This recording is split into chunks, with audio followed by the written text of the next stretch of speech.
6 months after the ethereal rescue, Marcus stood on the observation deck of the civilian transport New Horizon, watching as Earth grew larger in the viewport. The journey home had been eventful, to say the least. The neurological suppressors that Colonel Brennan had activated on the research station had failed spectacularly.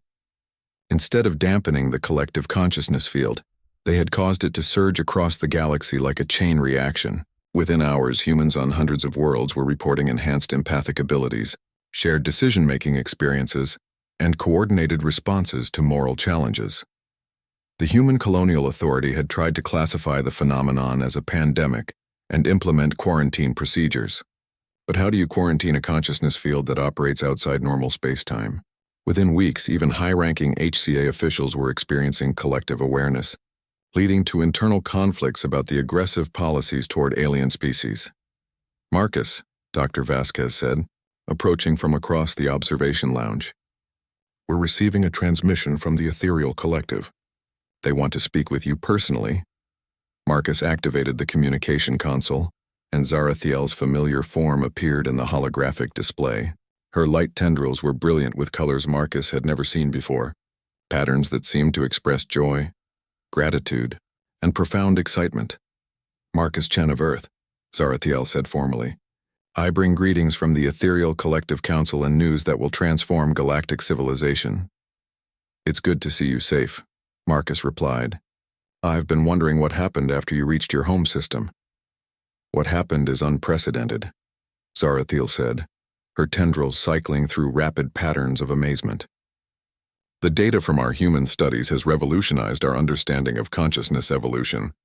But more importantly, we have discovered something extraordinary about the collective field that humanity is developing."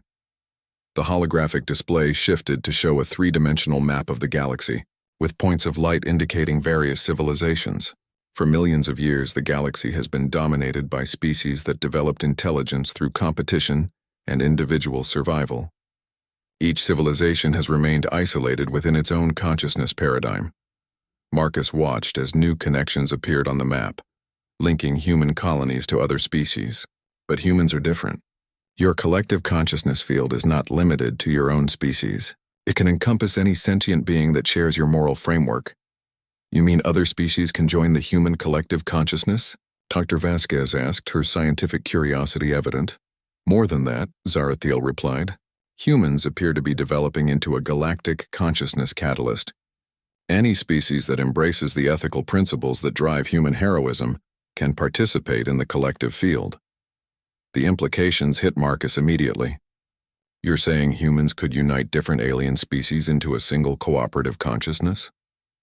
"It is already happening," Zarathiel confirmed. "Several ethereal researchers who worked closely with humans during your rescue have begun experiencing shared consciousness episodes. We can sense human emotional states across interstellar distances and coordinate our actions with human groups for mutual benefit." The holographic display showed real-time examples. Human colonists on frontier worlds were working in perfect harmony with ethereal science teams to solve environmental challenges. Both species were contributing their unique strengths while maintaining their individual identities within the larger collective consciousness framework. "But the most remarkable discovery," Zarathiel continued, "is that the collective field grows stronger and more capable with each species that joins it. Humans provide moral courage and innovative thinking. Ethereals contribute advanced scientific knowledge and philosophical wisdom. Other species we have contacted offer their own unique perspectives." Marcus felt a thrill of possibility that resonated through the collective consciousness field, reaching humans throughout the galaxy. "We're not just evolving ourselves. We're creating a new form of galactic civilization." "Precisely," Zarathiel agreed. The Human Colonial Authority's fears about alien manipulation were completely backwards. Humans are not being controlled by other species. You are becoming the organizers of the galaxy's first truly cooperative multi-species consciousness. Dr. Vasquez was frantically taking notes as the implications became clear. This explains why the collective consciousness field has been growing exponentially. Each new participant adds their knowledge and capabilities to the whole. "There is more," Zarathiel said, her tendrils brightening. "We have made contact with species that were previously considered hostile or incompatible with galactic civilization. The crystalline hierarchies, the Zephyrian collective, even the nomadic void dancers. When approached through the human collective consciousness framework, they have shown interest in cooperative rather than competitive relationships. Marcus thought about the reports he had heard during the journey home. Former enemy species were requesting diplomatic contact with human representatives. Trade disputes that had lasted for centuries were being resolved through enhanced empathy and shared decision-making. The galaxy was transforming at a pace that astounded political scientists and xenobiologists alike. What about the HCA? Marcus asked. Are they still trying to suppress the collective consciousness? Zarathiel's expression became more serious. The human colonial authority is experiencing internal divisions.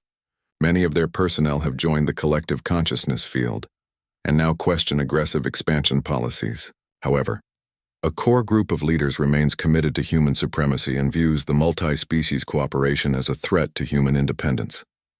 They're organizing resistance? Dr. Vasquez asked. More than that, Zarathiel replied. They are developing technology designed to sever humans from the collective consciousness field entirely. They call it consciousness firewall technology, and they plan to implement it on any human world that refuses to reject alien cooperation. Marcus felt alarm ripple through the collective field. Millions of humans across the galaxy were learning about this threat simultaneously and beginning to coordinate responses. But he also sensed something else: determination, creativity, and the unshakable conviction that humanity's evolutionary path could not be stopped by fear. Zarathiel, Marcus said, we're going to need help, not just from the ethereals, but from every species that believes in cooperation over conquest. You already have it, Zarathiel replied, her tendrils blazing with brilliant light. The Galactic Cooperation Initiative has been established with representatives from 43 species. The collective consciousness field now encompasses over 2 billion sentient beings across the galaxy. As the transmission ended, Marcus stood looking out at Earth with a profound sense of awe. Humanity had set out to explore the galaxy as individuals, but they were returning as part of something infinitely greater. They had become the catalysts for the galaxy's transformation into a cooperative civilization where the heroic impulses that defined human nature could inspire and unite countless different species. The mining accident that had started this journey felt like a lifetime ago, but Marcus realized it had been the first step in humanity's true destiny. Not as conquerors or explorers, but as the species that would teach the galaxy how to work together towards something better than any civilization had achieved alone. Through the collective consciousness field, Marcus could sense the excitement and determination of humans, ethereals, and dozens of other species as they prepared for the challenges ahead. The HCA's resistance would be formidable, but they were no longer fighting just humans.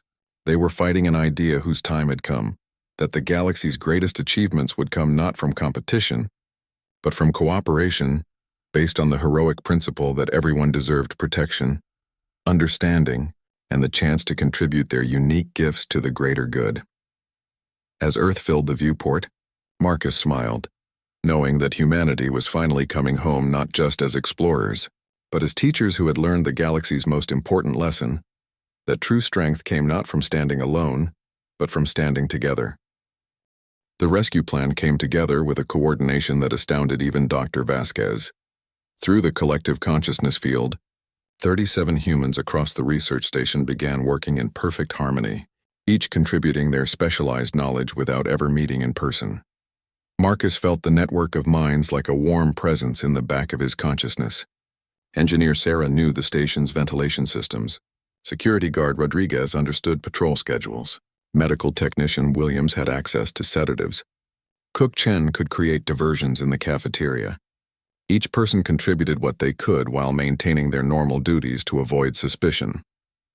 The beauty of this coordination is that it doesn't require traditional communication, Dr. Vasquez observed, monitoring the collective consciousness activity on her instruments. Command can't intercept orders that are never spoken or transmitted. The plan was elegant in its simplicity. At precisely 14:30 station time, a series of accidents would occur throughout the facility. A cooking fire in the kitchen, a power fluctuation in the science labs, a maintenance emergency in the reactor housing. Each incident would be minor, but would require immediate attention from security personnel. During the confusion, Marcus and Jim would access the detention facility using Sarah's override codes, transmitted through the consciousness field. Dr. Vasquez would create a false evacuation alert for the prisoner holding area, while the medical staff would be distracted by a sudden influx of food poisoning cases from the cafeteria incident. The real challenge, Marcus explained to his co-conspirators, is that we can't just free the ethereals. We need to get them off the station entirely. Through the collective field, the solution emerged from the combined knowledge of the group. Maintenance worker Peterson knew about an unused cargo pod that was scheduled for automated launch to deliver supplies to a remote monitoring post. Chef Chen could hide the ethereals in shipping containers. Pilot Jackson could reprogram the pod's navigation system to divert to the ethereal home system coordinates that Dr. Vasquez had extracted from their ship's databases. As the appointed time approached, Marcus felt the emotional state of the entire conspirator network. There was nervousness, excitement, determination, and underneath it all, a profound sense of rightness. Through the collective consciousness, dozens of humans had reached the same moral conclusion. Helping the ethereals was the right thing to do, regardless of the personal cost. At exactly 14:30, the plan activated with clockwork precision. Marcus and Jim made their way through corridors filled with running personnel responding to emergencies throughout the station. The collective consciousness field allowed them to sense the location and emotional state of every security guard, helping them avoid detection with an ease that seemed almost supernatural. The detention facility was lightly guarded due to the multiple diversions. Dr. Vasquez's evacuation alert had cleared most of the administrative staff from the area. Marcus and Jim accessed the holding cells using override codes that Sarah had transmitted directly into their minds. Through the quantum consciousness network, they found Zarathiel and her 3 colleagues in sterile detention cells, their light tendrils dim and colorless from weeks of captivity. The ethereals looked up in surprise as the cell doors opened. "Marcus," Zarathiel said, her tendrils flickering with faint hope, "you should not be here. If the authorities discover you helping us, they won't," Marcus said confidently. "We're not doing this alone." As if to demonstrate his point, Jim suddenly announced, "Security patrol coming down Corridor 7. Alternate route through maintenance access suggested by collective field." They guided the ethereals through a series of back passages that Marcus had never seen before but knew intimately through the shared consciousness of the maintenance workers in their network. Every turn, every hiding spot, every timing delay was coordinated by dozens of minds working in perfect harmony. The journey to the cargo bay took 20 minutes that felt like hours. Several times they had to pause while network participants created new diversions or redirected security attention elsewhere.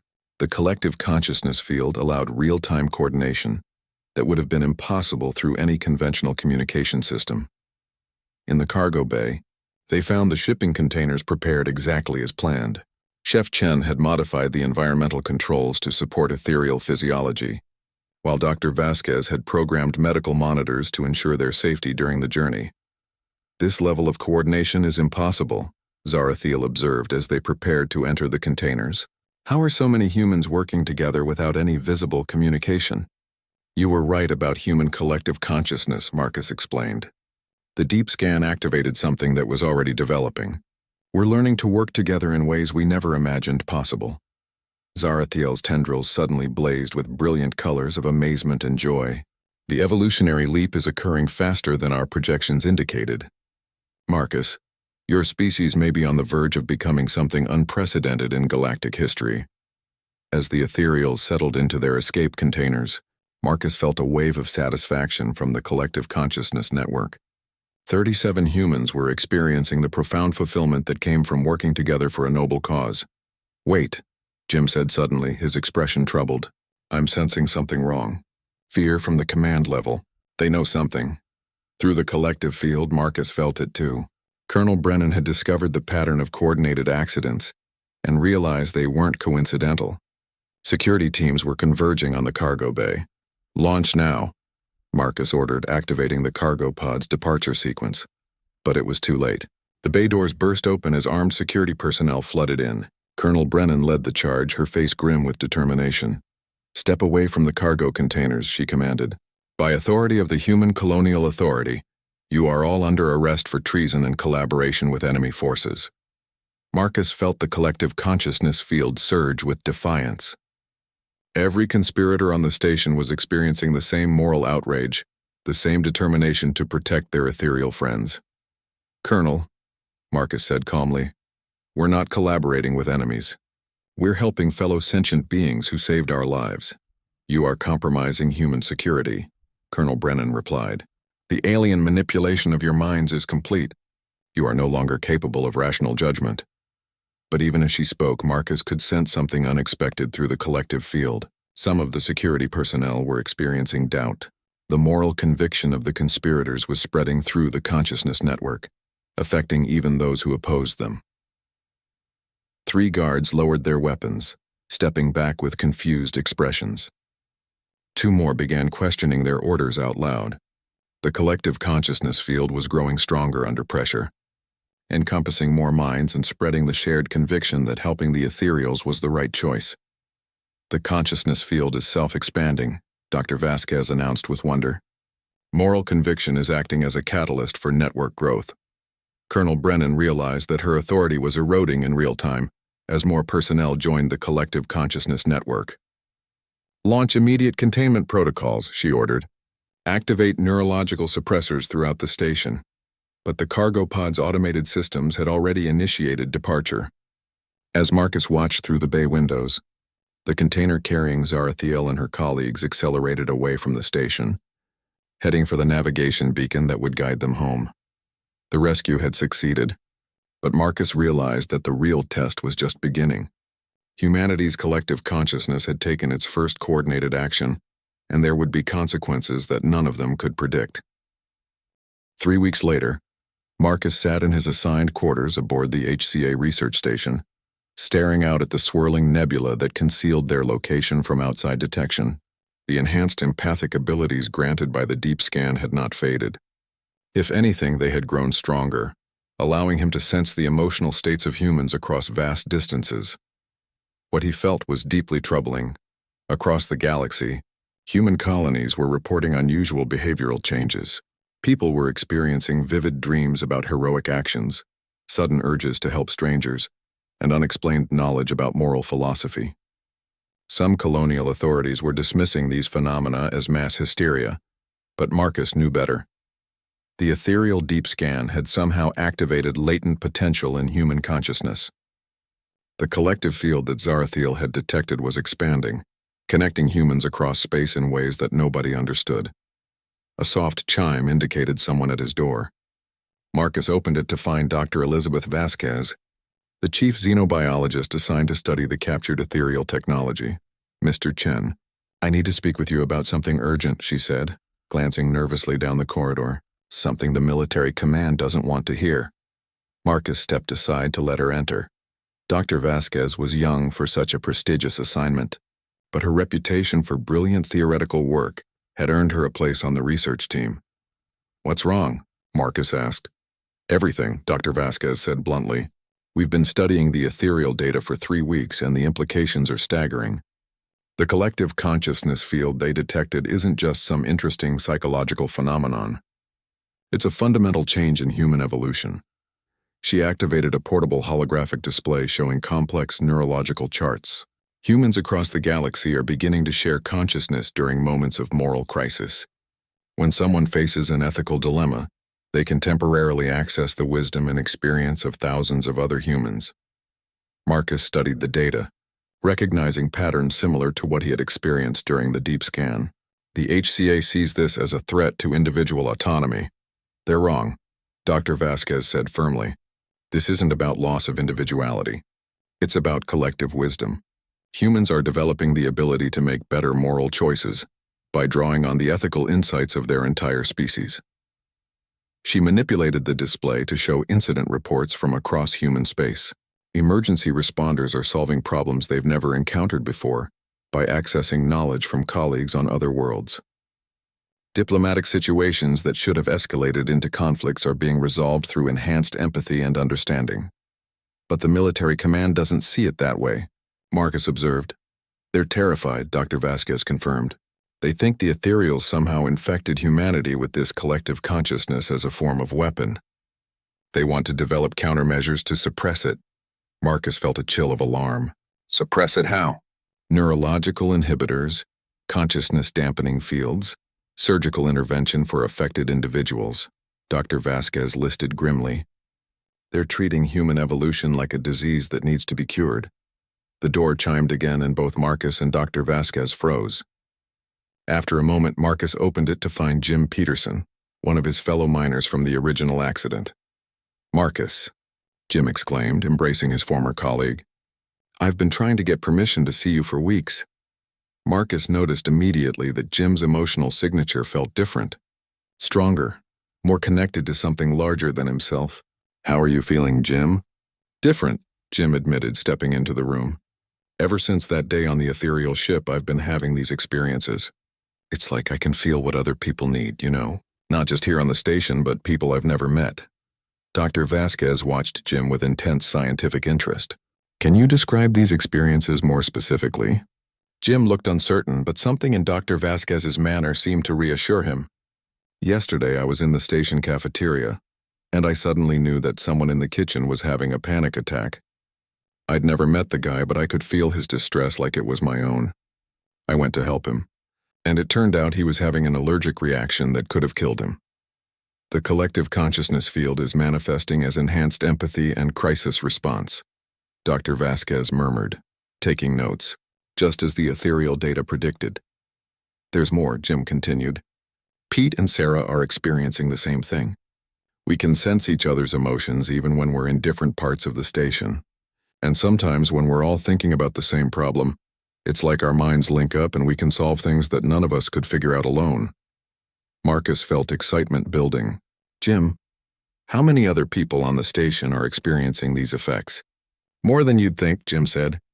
Most people are keeping quiet about it because the medical staff treats it like a psychological disorder. But I'd estimate maybe 20% of the crew is showing some level of enhanced empathy or collective awareness. Dr. Vasquez was rapidly inputting data into her portable device. The percentage matches projections from the ethereal research. The collective consciousness field appears to activate in humans who have been exposed to sufficient moral stress. What about the ethereals? Marcus asked. Are they still being held in the detention facility? Jim's expression darkened. That's actually why I came to see you. There are rumors that Command is planning to transfer them to a high-security research facility for invasive study. Some of the guards are saying they might not survive the procedures. Marcus felt a surge of anger that seemed to resonate with enhanced intensity. Through his empathic connection, he could sense similar outrage from other humans throughout the station who had developed collective consciousness abilities. We have to do something, Marcus said. Like what? Dr. Vasquez asked. We're on a military station surrounded by armed guards. Even if we wanted to help the ethereals, there's no way to reach them. But Marcus was beginning to understand something important about the collective consciousness field. It wasn't just about sharing emotions or accessing wisdom. It was about coordinating action across large groups of people. Jim, Marcus said slowly, when you and Pete and Sarah link up mentally, can you communicate with each other without speaking? Sometimes, Jim admitted. It's not like telepathy exactly, but we can share feelings and basic ideas. And how far does this connection extend? Jim concentrated for a moment, his eyes taking on an unfocused look. I can sense Sarah in the engineering section and Pete in the hydroponics bay. There are others too, scattered throughout the station, people I don't even know but who feel similar. Dr. Vasquez realized what Marcus was thinking. You want to coordinate a rescue attempt using the collective consciousness field. Not just a rescue, so Marcus said, feeling the idea crystallize in his mind. The ethereals transmitted their research to their home civilization before they were captured. By now, the entire ethereal collective knows about human potential. If we can get them to safety, they might be able to help us understand what we're becoming. Through the empathic network, Marcus could feel other humans on the station responding to his emotional state. The idea of helping the captured ethereals was spreading through the collective consciousness field, gaining support from dozens of people who had never met each other. This is unprecedented, Dr. Vasquez breathed, watching the data streams on her device. You're actually coordinating group decision-making through quantum consciousness resonance. Jim's eyes were glowing with determination. "Marcus, I think we can do this. I can feel at least 30 people on the station who are ready to help. We just need a plan." As the three of them began to discuss possibilities, Marcus realized that humanity was about to take its first collective action as an evolving species. The success or failure of their rescue attempt would determine whether humans embraced their emerging potential or allowed fear to suppress their greatest evolutionary leap. The HCA detention facility was a stark contrast to the ethereal medical bay. Cold metal walls, harsh white lighting, and the constant hum of recycled air created an atmosphere of institutional efficiency. Marcus sat in a small room across from Colonel Sarah Brennan, the commanding officer of the HCA Rapid Response Team. "Let's go through this again," Colonel Brennan said, reviewing data on her tablet. "You were trapped in a mining accident for 3 days, then rescued by an alien vessel. Instead of immediately requesting extraction to human medical facilities, you agreed to undergo experimental procedures." "They weren't experimental procedures," Marcus replied, trying to keep his voice calm. "They were healing me. Their medical technology is centuries ahead of ours." Colonel Brennan's expression remained neutral, but Marcus could sense her skepticism. The residual effects of the deep scan had left him with enhanced empathic abilities, and he could feel the emotions of everyone around him like a low-level background noise.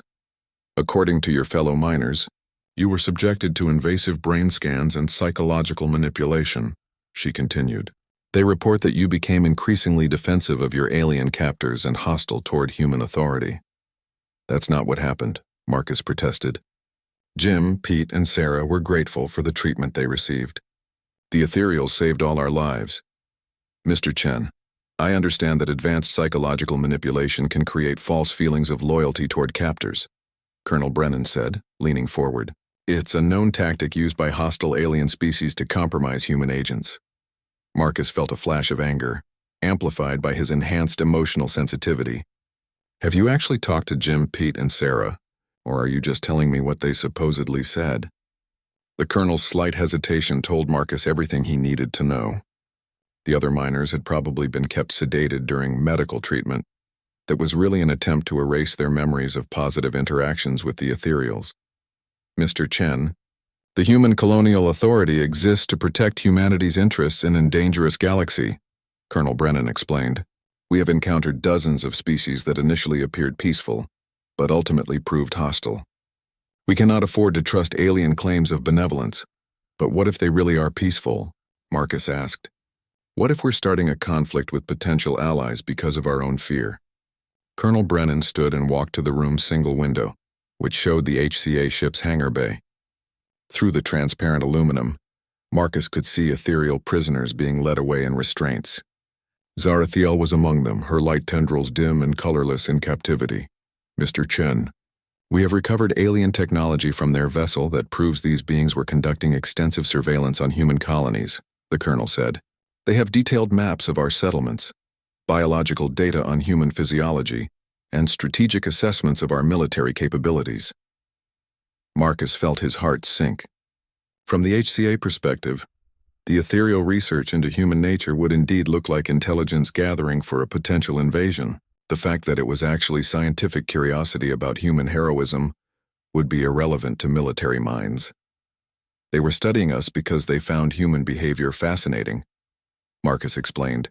"They wanted to understand why humans are willing to sacrifice themselves for others. And why would they need to understand that unless they planned to exploit it?" Colonel Brennan countered. "Knowledge of human psychology could be used to manipulate us, to turn our protective instincts against us." The colonel returned to her seat and activated a holographic display, showing data recovered from the ethereal ship. "These aliens have documented human responses to moral dilemmas, mapped our neural pathways during decision-making, and identified what they call heroic trigger mechanisms in human psychology." Marcus stared at the display, recognizing some of the scan data from his own examination, but the HCA had interpreted everything in the worst possible light. Where the ethereals saw nobility and potential, the humans saw vulnerability and threat.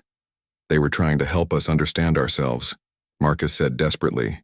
"They wanted to show us what we could become. Or they were cataloging our weaknesses for future exploitation," Colonel Brennan replied. Mr. Chen, I'm going to share something classified with you. These ethereals are not the first alien species we've encountered that showed initial peaceful behavior. She manipulated the display to show records of previous first contact incidents. The Zephyrian Collective approached us with offers of technological exchange. After 6 months of cultural studies, they attempted to establish permanent colonies on 3 human worlds. The crystalline hierarchies wanted to study human creativity and emotion. They later tried to harvest human brains for use in their computational matrices.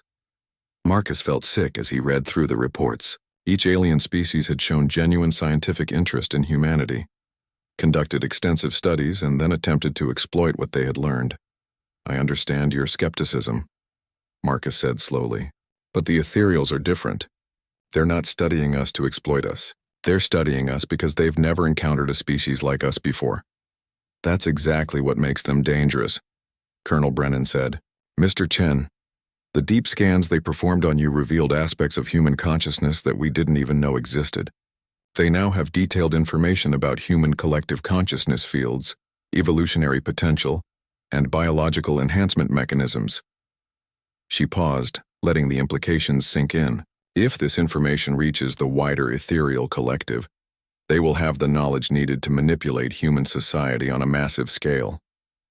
They could trigger mass heroic responses to serve their agenda, or conversely, they could suppress our protective instincts to make us passive. Marcus felt the weight of unintended consequences pressing down on him. His decision to undergo the deep scan had been motivated by a desire to help the ethereals understand humanity. But from a military perspective, he had essentially handed over the keys to human psychology to a potential enemy. What happens to them now? Marcus asked, gesturing toward the window where Zarathiel and her colleagues were being held.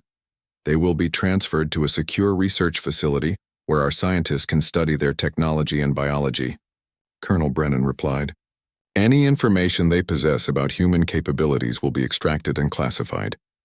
And then, the colonel's expression became carefully neutral. That decision will be made by higher authority, based on the threat assessment they represent. Marcus closed his eyes, feeling the emotional resonance of every human on the ship. The soldiers were proud of their successful mission. The scientists were excited about acquiring alien technology. The command staff were satisfied with neutralizing a potential threat. But underneath it all, Marcus sensed something else. A dim awareness that they might have made a terrible mistake. Some of the humans on the ship had doubts about the aggressive approach to first contact, but they suppressed those feelings in favor of military discipline. Colonel, Marcus said quietly, what if the ethereals' research was right? What if humans really are developing collective consciousness and enhanced moral instincts? What if we're on the verge of becoming something better than we've ever been? Then we need to ensure that evolution happens under human control, Colonel Brennan replied. Not under the guidance of alien influences, no matter how benevolent they claim to be. As guards arrived to escort Marcus to his quarters, he caught one last glimpse of Zarathiel through the window. Even in captivity, her tendrils showed flashes of the warm gold color he had learned indicated hope. Marcus realized that the real test of human evolution was just beginning. The deep scan felt like having his soul dissected by lightning. Marcus experienced every memory, every emotion, every thought he had ever had simultaneously.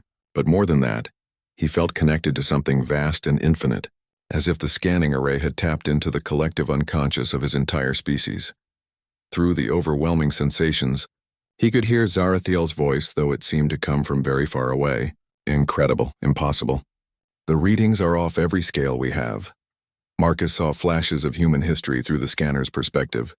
Cave paintings where early humans depicted not just hunting scenes but rescue scenarios. Ancient texts that prioritized honor and sacrifice over personal gain. Modern examples of humans running into burning buildings, diving into dangerous waters and throwing themselves in front of vehicles to save strangers. But the scanner showed more than just human behavior. It revealed the underlying mechanisms that drove that behavior. Marcus watched in awe as the display showed neural pathways that literally rewired themselves when presented with moral choices. He saw biochemical cascades that triggered during acts of heroism, flooding the body with natural compounds that enhanced strength, speed, and cognitive function beyond normal limits. Your species has evolved a biological imperative for heroism. Zarathiel's voice echoed through his consciousness. When humans witness suffering or injustice, your bodies automatically prepare for intervention, regardless of personal cost. The scanning array delved deeper, and Marcus experienced something that made him gasp. He could feel the presence of other humans, not just those on the ethereal ship, but spread across multiple star systems. It was as if humanity was connected by invisible threads that strengthened when they acted with moral courage. There is a quantum field effect, Zarathiel continued, her voice filled with wonder. When humans perform heroic acts, it creates resonance patterns that influence other humans across vast distances. Your species is developing a form of collective consciousness based on ethical behavior. Suddenly, the deep scan was interrupted by violent shaking throughout the ship. The HCA vessel had apparently docked forcibly with the ethereal ship, and Marcus could hear the distant sounds of airlocks being breached. "They are boarding," Zarathiel said, her tendrils flashing with alarm colors. "The scan is only 60% complete, but we must stop now." "No," Marcus said, fighting through the disorientation. "Finish it. Whatever you're learning about us, it's important. I can feel it." The scanning array had shown him glimpses of humanity's true potential. In moments of extreme crisis, humans could tap into reserves of strength, intelligence, and determination that seemed to defy physics. They could inspire others across impossible distances, create solutions to unsolvable problems, and literally evolve their consciousness in real time. "The HCA doesn't represent what humans can become," Marcus said urgently. "They represent what we are when we ignore our better nature. You need to see the full picture." Zarathiel hesitated, her luminous eyes torn between concern for his safety and scientific curiosity. The sound of approaching footsteps echoed through the medical bay's corridors. 30 seconds more, she decided, pushing the scanning array to maximum intensity. The final burst of deep scanning revealed the most startling discovery yet. Marcus saw that human consciousness wasn't limited to individual brains. In moments of extreme moral crisis, humans could temporarily access a collective intelligence field that included the wisdom and experience of their entire species. This field became stronger and more accessible each time a human chose courage over fear, sacrifice over selfishness. "Your species is on the verge of an evolutionary leap," Zarathiel breathed, staring at the readings in amazement. "You are becoming something entirely new in the galaxy, a collective consciousness that maintains individual identity while sharing moral strength." The scanning array powered down just as the medical bay doors burst open. 6 figures in black military gear stormed in, weapons raised. They wore the distinctive red and black uniforms of the Human Colonial Authority, and their faces showed the cold efficiency that Marcus had learned to fear. "Step away from the human," the lead soldier commanded, pointing his rifle at Zarathiel. "By order of the Colonial Authority, this facility is now under human control." Zarathiel moved protectively in front of Marcus, her tendrils cycling through rapid warning colors. "This being is under our medical care. He cannot be safely moved. Our medical teams will determine his condition," the soldier replied. "You aliens have no authority over human citizens." Marcus struggled to stand, still weak from the intensive scanning. "Zarathiel and her people saved my life. They're trying to help us understand each other." The lead soldier's expression didn't change. "Cooperation with alien species without colonial authority oversight is a violation of human expansion protocol. 7. You will be debriefed and reassigned to approved duties." "What about the other miners who were injured?" Marcus asked. "They have already been transferred to our medical bay," another soldier said. "They reported that you have been subjected to alien experimentation. This constitutes an act of aggression against human citizens." Marcus felt anger rising in his chest, and something strange happened.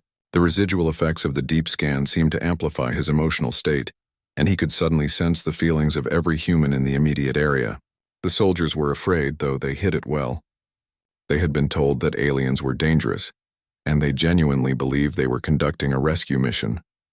More surprisingly, he could sense his fellow miners in the HCA ship's medical bay. They were confused and frightened, being told that they had been tortured and brainwashed by alien captors. The HCA medics were reversing much of the healing that ethereal technology had accomplished, claiming that alien modifications to human physiology were dangerous. "You're making a mistake," Marcus said, drawing on the collective wisdom he had briefly accessed during the scan. These beings aren't our enemies. They're trying to understand us because they want to help us. The lead soldier raised his weapon higher. Alien psychological manipulation is a known threat. You will submit to immediate extraction and deprogramming. Zarathiel's tendrils suddenly flared with brilliant light, and she spoke in a voice that carried throughout the medical bay. We have completed our analysis of human potential. What we have learned will be transmitted to the Ethereal Collective Council immediately. Destroy all alien data regarding human subjects, the soldier ordered his team. This information could compromise human security, but it was too late. Marcus could see that Zarathiel had already initiated the data transmission. Whatever the Ethereal Collective learned about humanity would soon be shared with their entire civilization. As the soldiers moved to restrain him, Marcus caught Zarathiel's luminous eyes one last time. Her tendrils pulsed with a complex pattern that somehow conveyed gratitude, hope, and a promise that this encounter would not be forgotten. The deep scan had revealed humanity's incredible potential, but it had also shown their greatest weakness. Humans could achieve remarkable things when they embraced their heroic nature, but they could also become their own worst enemies when they chose fear over understanding. 3 days later, Marcus felt strong enough to walk around the medical bay with assistance. His ribs still ached, but the ethereal healing technology had accelerated his recovery, far beyond what should have been possible. Zarathiel had explained that their medical devices worked by harmonizing with a patient's natural healing frequencies, amplifying the body's own repair mechanisms. Today we begin the detailed scans, Zarathiel announced as she approached his bedside. Her tendrils were cycling through rapid patterns of blue and gold, which Marcus had learned indicated excitement mixed with nervousness. You seem anxious about something, Marcus observed. Sitting up carefully, Zarathiel paused in her preparations. We have conducted preliminary scans while you were unconscious. The results were unexpected. Today's examination will confirm or deny some rather startling theories. She led him to a chamber filled with equipment that looked like a cross between an art installation and a quantum computer. Crystalline structures hummed with energy, and holographic displays showed complex mathematical formulas that hurt Marcus's eyes to look at directly. This is our primary diagnostic array, Zarathiel explained. It can analyze everything from subatomic particle interactions to quantum consciousness patterns. We use it to understand how different species think and feel. Marcus stepped onto a platform in the center of the array. Immediately, gentle beams of light began scanning his body from multiple angles. The sensation was warm and tingling, not unpleasant. Tell me about your thought processes during the mining accident, Zarathiel said, monitoring readouts on several displays. What made you decide to shield the others from radiation? Marcus closed his eyes, remembering. I don't know if I really decided anything. I just saw that Sarah was hurt and the brothers were panicking. Someone needed to think clearly, and I was the most experienced miner. It felt natural to take charge and protect them. The scanning array hummed louder, and Marcus saw Zarathiel's tendrils flash bright crimson. She stared at the displays with what could only be described as shock. Is something wrong? Marcus asked. Not wrong, Zarathiel said slowly. Impossible. According to our understanding of neural biochemistry, what you just described should not be possible. She manipulated the holographic displays, zooming in on what appeared to be a three-dimensional map of Marcus's brain. When you recalled that decision, your brain showed activity patterns that we have never observed in any sapient species. What kind of patterns? Simultaneous activation of logical reasoning centers and emotional empathy networks, but enhanced by what appears to be a third system we cannot identify. Her voice held a note of awe. Most species show either logical decision-making or emotional responses during crisis situations, but not both at full intensity, and certainly not enhanced by an unknown neural network. Marcus studied the brain scan, trying to make sense of the swirling colors and patterns. Maybe humans are just different. That is becoming increasingly apparent, Zarathiel said. She input new commands and the scanning array shifted its focus. Now I want to test your physical responses to moral scenarios. I will present you with hypothetical situations and monitor how your body reacts. For the next hour, Zarathiel described various ethical dilemmas while the array monitored Marcus's biological responses. Should he save one person he loved or 5 strangers? Would he sacrifice himself to save his enemies? How would he respond to seeing innocence threatened? With each scenario, The display showed increasingly dramatic readings. Marcus's heart rate, neural activity, and even his quantum signature showed patterns that had Zarathiel's tendrils flashing constantly between different colors. "This is unprecedented," she murmured, studying the data. "Your body is producing biochemicals we have never observed. Your neural pathways are creating new connections in real time. And your quantum signature—" She trailed off, staring at one particular display that showed what looked like a constantly shifting mandala pattern. "What about my quantum signature?" Marcus asked. "Every sapient being has a unique quantum consciousness pattern," Zarathiel explained. "It is like a fingerprint of the soul, unchanging throughout life. But yours is adaptive, evolving moment by moment based on moral inputs." She turned to face him directly, her luminous eyes wide with wonder. "Marcus, I believe humans may be the first species we have encountered that can literally evolve their consciousness through ethical choices." Before Marcus could respond, an alarm sounded throughout the medical bay. The scanning array powered down automatically, and emergency lighting bathed everything in red. Other ethereal medical staff began moving with urgent purpose. "What's happening?" Marcus asked. Zarathiel was reading rapid updates on her displays, her tendrils now pulsing with alarm. "A ship has approached our vessel. They are broadcasting identification codes, but they are not from your settlement." She looked at Marcus with concern. "They claim to be representatives of something called the Human Colonial Authority, and they demand the immediate return of all human subjects in our care." Marcus felt his blood run cold. The HCA was a militaristic faction that had split from Earth's government years ago, claiming that humanity needed to expand aggressively throughout the galaxy. They viewed first contact situations as conquest opportunities rather than diplomatic exchanges. "They're not here to rescue us," Marcus said grimly. "They're here to control the situation. To control you." Zarathiel's tendrils flashed through rapid sequences of color as she processed this information. "You believe they would harm us?" "The HCA believes that humans are superior to all other species," Marcus explained. "They see first contact as a chance to establish dominance, not friendship. If they learn about your technology, your peaceful nature—" He didn't need to finish the thought. Zarathiel was already accessing ship-wide communications, her delicate fingers dancing over control surfaces with increasing urgency. "We must complete your examination," she said decisively. "If these colonial authority humans are as dangerous as you suggest, then understanding human potential becomes even more critical." "But the scanning will take hours," Marcus protested. They could board the ship at any moment. Zarathiel's tendrils suddenly blazed with brilliant light, and her voice took on a tone of absolute determination. "Then we will have to risk a complete deep scan. It is dangerous and normally requires weeks of preparation, but the data could be vital." She began reconfiguring the scanning array, pushing it far beyond its normal parameters. "Marcus, this procedure will map every aspect of your consciousness, your potential, and your species' true capabilities. But the intensity could damage your mind permanently." Marcus looked at Zarathiel's determined expression, then at the other ethereal medical staff who had gathered nearby. These beings had saved his life, treated him with kindness and respect, and genuinely wanted to understand humanity. Now they were in danger because of his species' worst representatives. "Do it," he said firmly.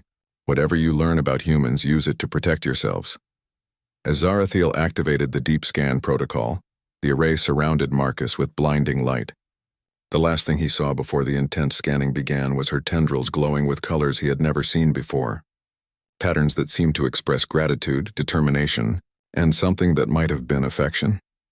The scan commenced, and Marcus felt his consciousness expand beyond anything he had ever imagined possible. Marcus Chen floated in the medical bay of the interstellar research vessel Harmony, his consciousness drifting between pain and confusion. The last thing he remembered was the mining accident on Kepler 442b. A cave-in had trapped him for 3 days before the rescue team found him, barely alive and suffering from severe dehydration, radiation exposure, and internal injuries. Now he lay on what felt like a bed, though it seemed to adjust to his body temperature and pulse. Strange melodic sounds filled the air around him, almost like whale songs mixed with crystalline chimes. The lighting was soft and purple-tinted, easy on his damaged retinas. "The human specimen is awakening," came a voice that sounded like wind through silver bells. Marcus tried to open his eyes, but his vision was still blurry from the accident. I'm not a specimen, he croaked, his throat raw and dry. I'm a person. There was a moment of silence, then hushed conversation in what sounded like musical notation rather than words. Marcus felt something cool and soothing touch his forehead. Forgive the terminology, the voice said, now speaking in accented but clear English. We are still learning your language protocols. I am Zarathiel, medical practitioner of the Ethereal Collective. You are aboard our vessel, and you have been unconscious for 6 of your planetary rotations. Marcus managed to focus his eyes enough to see his caretaker. Zarathiel was unlike anything he had ever imagined. She stood about 7 feet tall, with skin that seemed to shimmer between pale blue and silver depending on the angle of light.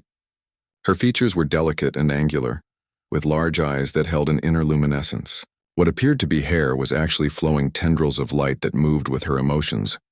Where are my people? Marcus asked, trying to sit up. Pain shot through his ribs and he gasped. Please remain still, Zarathiel said, her tendrils glowing brighter with what seemed like concern. Your species heals differently than we anticipated. Your rescue team brought you to us because our medical technology is more advanced than what your settlement possesses. Marcus noticed other figures moving around the medical bay. All were tall and ethereal like Zarathiel, but their light tendrils showed different colors and patterns. Some pulsed with steady blue light, others with green or gold. They moved with graceful efficiency, tending to various alien patients in other sections of the bay. The accident, Marcus said, memories flooding back. There were others trapped with me. A woman named Sarah and 2 brothers, Jim and Pete. Are they all recovered and healing? Zarathiel assured him, her tendrils now pulsing with gentle warmth. Though their injuries were less severe than yours, you shielded them from the worst of the radiation burst. Marcus felt relief wash over him. During those 3 days in the collapsed mine, he had positioned himself between his fellow miners and the damaged reactor core that was leaking radiation. It had seemed like the right thing to do at the time, though he hadn't expected to survive the exposure. You sacrificed your own safety for others, Zarathiel observed, studying him with those luminous eyes. This is not the first time we have observed such behavior from humans. It is puzzling to us. Puzzling how? Marcus asked. Zarathiel moved to a console that looked like it was made of living crystal. Her delicate fingers danced over surfaces that glowed and responded to her touch. Most species we have encountered prioritize their own survival above all else. It is logical, evolutionary. Yet humans consistently display what you call heroism, even when it defies survival instincts. She turned back to him, her expression thoughtful. We have been studying human behavior for several months now, ever since your people made first contact with our exploration fleet. Your species is unprecedented. Marcus felt a strange mix of pride and embarrassment. We're just doing what feels right. That is precisely what puzzles us, Zarathiel said. You speak of feelings as if they override logic. Yet your feelings often lead to actions that benefit the group, rather than the individual. It challenges everything we thought we knew about evolutionary psychology. As she spoke, Marcus noticed that her tendrils were changing color more frequently, cycling through what seemed like a complex pattern of emotions. Other ethereal medical staff had begun to gather nearby, though they maintained a respectful distance. Your people seem interested in me, Marcus observed. Zarathiel's tendrils suddenly flashed bright crimson before settling into a steady, warm gold. You are the first human we have been able to study in detail while conscious and communicating. Most of our previous observations were from a distance. She moved closer to his bedside, and Marcus caught a scent like ozone and starlight. If you are willing, we would like to conduct some examinations. Nothing invasive, she added quickly, seeing his expression. We simply want to understand how your physiology enables such behaviors. What kind of examinations? Marcus asked cautiously. Brain scans to observe neural activity during moral decision-making scenarios. Biochemical analysis to understand how your emotions influence your judgment. Physical tests to measure the limits of your endurance and healing capabilities. Her tendrils pulsed with what seemed like excitement. We have theories about why humans are so remarkably resilient and altruistic, but we need data to confirm them. Marcus considered this. He was still weak and in no condition to refuse help from his rescuers. Moreover, he was curious about these ethereal beings and their technology. Will it help you understand us better? Maybe improve relations between our species? That is our hope, Zarathiel said solemnly. The galaxy is a dangerous place, Marcus Chen of Earth. There are species that see kindness as weakness, that would exploit your protective instincts. But there are also species like ours who believe that understanding different forms of intelligence can benefit all. She paused, her tendrils dimming to a soft blue. We want to learn from you, but we also want to prepare you. The universe is vast and not always kind to those who put others before themselves. Marcus felt a chill despite the warm atmosphere of the medical bay. Are you saying we're in danger? I am saying that knowledge is protection, Zarathiel replied, and that perhaps it is time for humans to understand just how extraordinary they truly are. As she spoke, Marcus noticed that every ethereal in the medical bay had stopped their work and turned to listen. Their collective attention felt both flattering and slightly unnerving. Whatever they had discovered about humanity, it was clearly significant enough to capture the interest of an entire advanced civilization. All right, Marcus said finally. I'll help with your studies, but I want to know everything you learn about us, good and bad. Zarathiel's tendrils blazed with brilliant light, and for the first time since he had awakened, Marcus thought he saw her smile.